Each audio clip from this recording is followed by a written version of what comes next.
Good afternoon, ladies and gentlemen. My name is Caleb, and today I wanted to shoot a video for you about the pros and cons of taking a vacation on a cruise ship.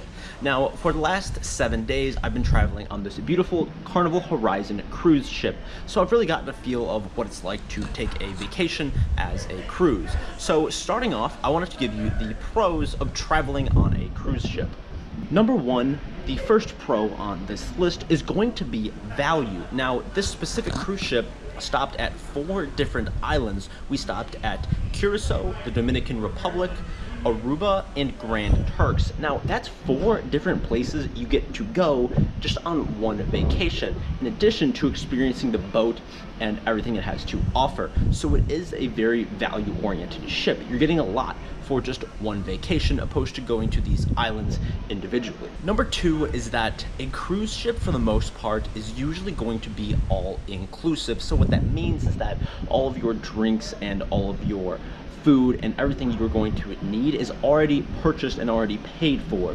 Yes, you can upgrade to buy nicer things, to buy specialty sodas and pops and alcoholic beverages and things like that. There are nicer things you are available to purchase, but just for the baseline, everything, you are going to be pretty much covered. You can spend $0 and still have a nice trip. So number 3 on this list is going to be your excursions. Now, when you're going to these different islands, you're going to be able to do so many different things. Like, I got to snorkel in Aruba, and I got to go off-roading in Grand Turks. There's so many crazy things that you're able to do. Yes, you do have to purchase these extra things, and I would highly encourage that, because you're not really going to be able to spend a whole lot of time inside the island itself unless you are going on an excursion where they're driving you somewhere or taking you somewhere. Some of these islands, the actual initial point where you get off the ship is really tailored towards a tourist, so it's just a bunch of gift shops, and that's not really getting to know the island. That's just the tourist version of the island, and I would really encourage you to get off the island and go on excursions and things like that, but it is going to come at a price. Now, the 4th pro on this list is that you are always going to be doing things. There's always a new dinner or restaurant to try out. There's always activities and things to do on the boat for any age group. There's certain clubs and activities that are just oriented around people that are younger or older, teenagers, young adults, elderly citizens, whatever it is, there's going to be something for you. Now, I did really enjoy my time here, and I am still enjoying my time here, but with everything, there are a few cons, and some of these are more tailored towards specific cruise ships, but I'm going to try to make this as general as possible. Now, starting off at number 1 here, this isn't necessarily a con, but it's more so something to look out for. I would highly encourage you to travel with people in your age group.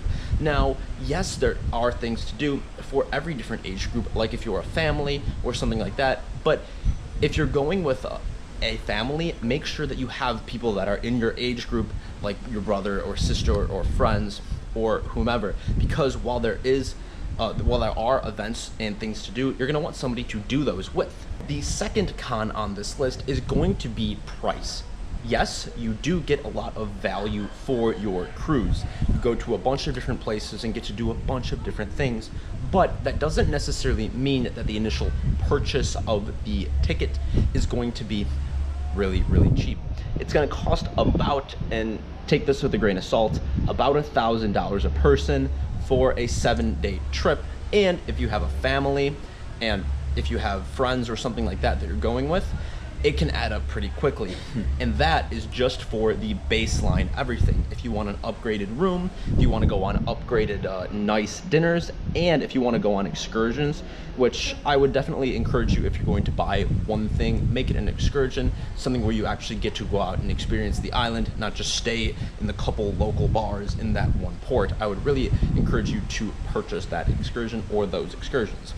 Now, yes, all of these things like the upgraded drink package and all that is cool, don't get me wrong, but at the end of the day, that is going to add up a lot, and there are tons of things to purchase, so take that into account, that it's going to be a lot if you have a family. One thing I would say about making this purchase, though, that if you do wait it out, it does get better, but if you're somebody who's not traveling alone or with 1 or 2 people, then it's really kind of a gamble. So if, you know, maybe you're 1 or 2 people just trying to book a last minute cruise, you can snag a deal, but that's kind of a rare occurrence. The third con on this list is kind of something I mentioned in one of my previous videos. This is going to be the last video in the series, so if you do like this video, make sure to check out everything before I show you where I go to each different island and give you a tour around this beautiful cruise ship. But what I mentioned there, and I'm going to mention again, is that this ship is very crowded. There's about 5,000 people on this cruise ship, so it's hard to find just a place to sit in the middle of the day out in the sun. There's not a lawn chair available. Sometimes at breakfast and lunch, you can't even find a spot to sit at the buffet. There's a lot of people, and yes, that can be, you know, fun to have a lot of people there, but it does get to a point where at certain times of day, it's crowded and it's annoying. I mean, it's kind of hard for just one person to enjoy and relax when I can't even find a chair to sit down in. But I will say that on those times when it is really busy, that does not last for very long. When you're ported at the islands or throughout the day, for the most part, it's not going to be too big of a deal, but at some points in the day, it does get pretty bad. Overall, I do really like this cruise ship, and I would go on a cruise again. I think that you get a lot for your money, and I would definitely encourage you to go on one as well. I think I would try a different cruise line opposed to Carnival. Not that I don't like Carnival cruises or the company and what they've done, but I just want to try something different and unique.